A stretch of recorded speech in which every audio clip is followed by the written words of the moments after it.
right, welcome back. This is going to be part 4 of my presentation of the microscopic world, and we're going to continue with this block on spiderwebs. And this one here, we're going to talk about tarantulas and a unique physical feature about them.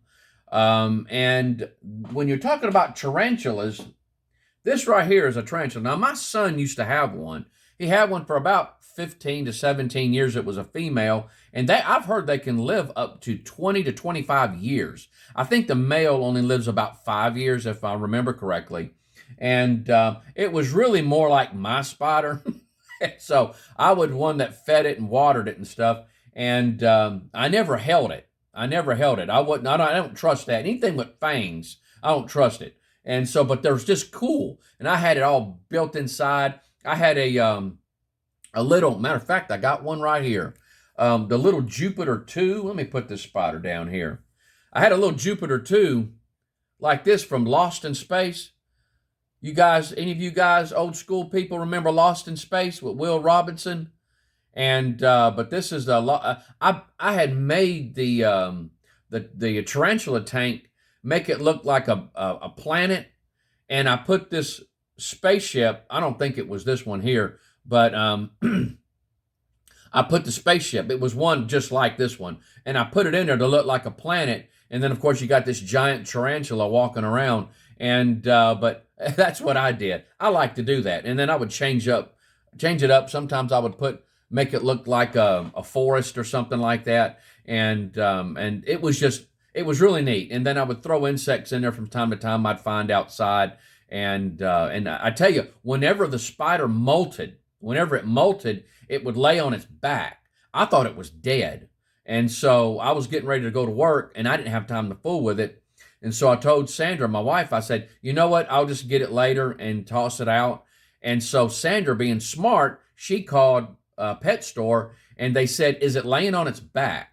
And she said, yes. She said, don't touch it. It's molting.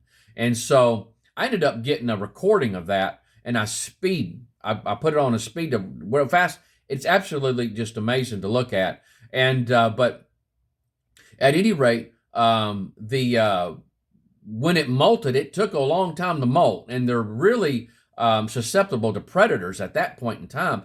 But absolutely just beautiful when they come out, and you can take that molt, and before it dries up and hardens up, and you can pose it. And I had several of them that I would set around. And I would kind of pose it and put pencils underneath it to make it stage it and give it the appearance that it's walking. But right at the top of the tarantula, it would open up like a cap, and the spider just came right out of it like that. It's just amazing to see. And so, but at any rate, this right here is a tarantula. This is a tarantula. This is about the size of the one that we had. And but I don't know if you could see the fangs on it there. You see those fangs on it? That's the reason why I never trusted holding the tarantula. And so, but at any rate, this is another tarantula that I have. And those of you should remember me showing this. This is a big boy.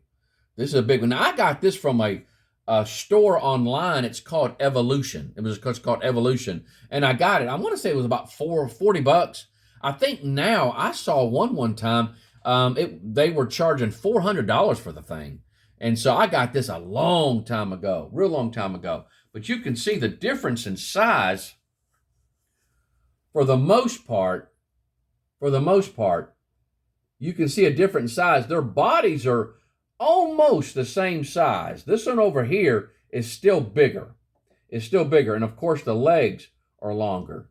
And so, but this thing here is impressive. Now I got the glass right up against my face. That's how big it is. And if you could just see that, it is an impressive spider. Now what I'm going to do is I'm going to flip it around. You can see the other side. See that? Impressive. And so, but they have actually found them in the fossil record ginormous. If you'll notice on the screen here, this is what it looks like. Notice that person's hand right there next to it. Absolutely enormous spiders. And so Now, what we're going to look at is the feet. We're going to look at the feet of a tarantula. And if you'll notice here, guys, now I noticed on the tarantula that we had this same ability. You notice how it just grabs the glass and just starts walking up. It can be held on there. How does it do it? How does it do it? Here's another one. Walking on the glass. Able to walk on the glass like it ain't nothing. Now this one here,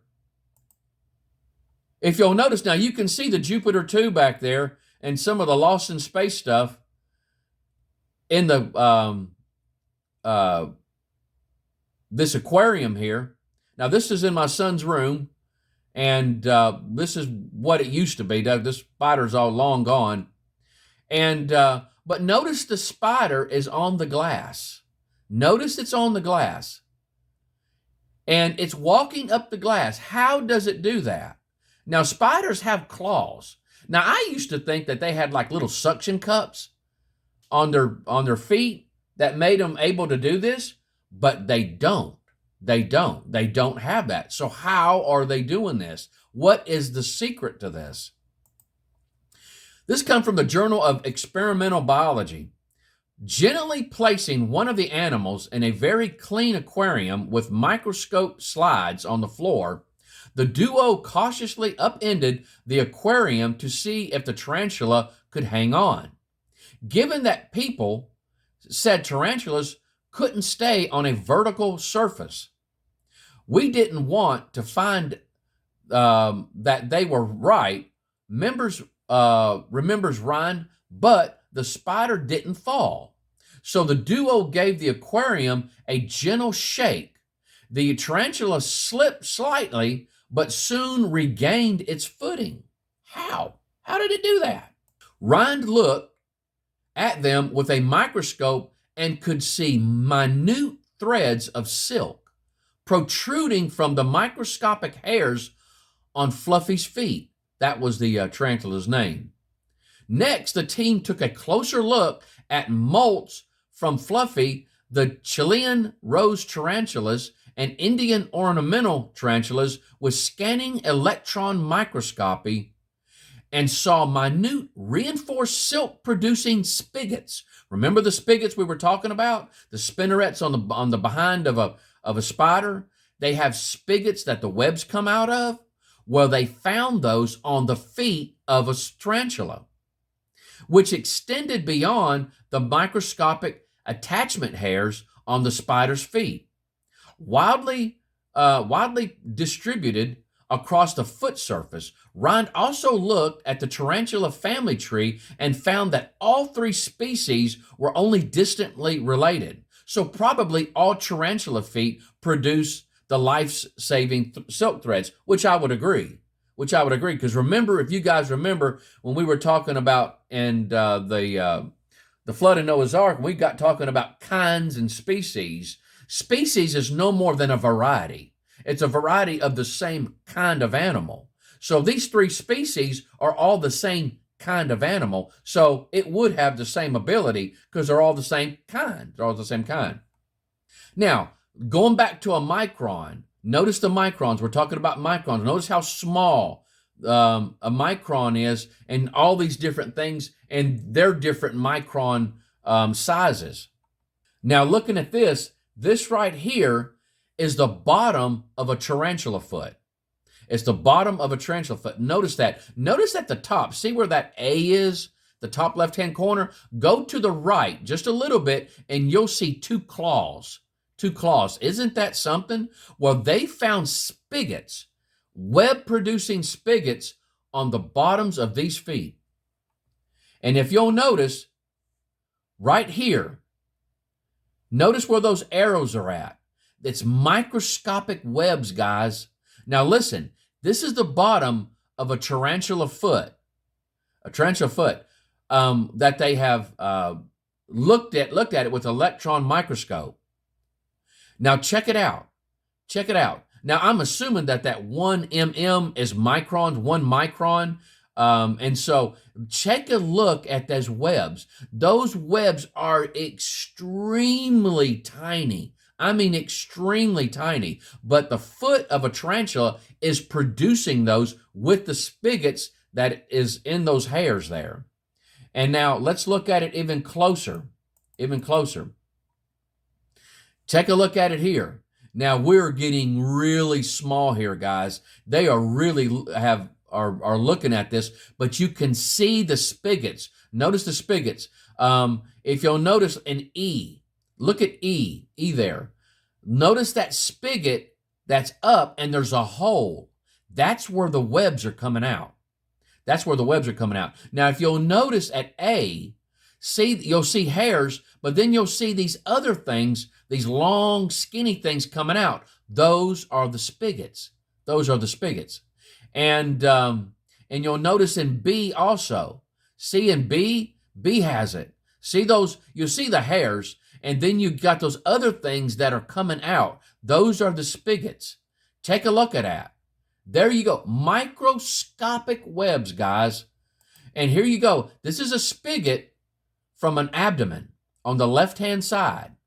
On the right-hand side is a spigot from the foot of the tarantula. From the foot of tarantula. Get that. That's absolutely amazing. I'm not sure if when the spider steps, does it somehow or another squeeze that bubble thing and it comes out that way? I don't know. I really have no clue. But that is absolutely just incredible. Now, this is a picture of some of the web coming out. The sticky glue web coming out. Take a look at that, guys. That is so small. All right, guys. Now it's time to finally find out what they came to the conclusion. This is the conclusion that they came to. Finally, having noticed the distribution of the spigots, Ryan realized that tarantulas could be the missing link between the first silk-producing spiders and modern web spinners. I don't understand that one bit. She explains that the spread of spigots on the tarantula's foot resembled the distribution of the silk spigots on the abdomen of the first silk spinner.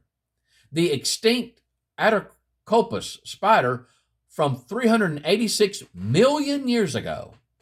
The modern tarantula spigots also look more similar to mechanosensory hairs that are distributed over the spider's entire body, possibly making them an evolutionary intermediate in the development of silk spinning.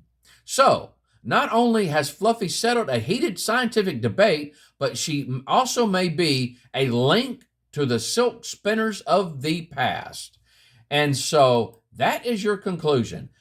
You got to be kidding me. Just, you know what? They do absolutely awesome research, guys. This is a fine example of secular researchers that do awesome research, but they come to the wrong conclusion. How they come to that conclusion is beyond me. I mean, there is a purpose for those spigots being on the feet. It's not on the head. It's not on the back of the tarantula or on the stomach. Where are they? It's where the spider would need to have the ability to walk on glass. It's something to help it so it doesn't slide off of real smooth surfaces.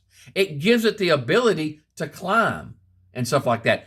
It's a feature that helps the spider. It's something that's productive. It's a useful thing. Mutations that they've seen in other animals are not productive. It's harmful to the animal. This right here is a design feature. It's God designed this animal, this creature here, to have that ability to do what it does. And so instead of saying, wow, this is just something new that we didn't realize about the animal, they're trying to make it a missing link to the spiders of the past.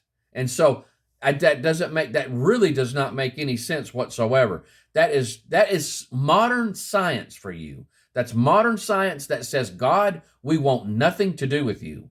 But at any rate, guys, we're going to stop right there. When we come back, we are going to look at another amazing little insect. And so, but you guys take care. I love you.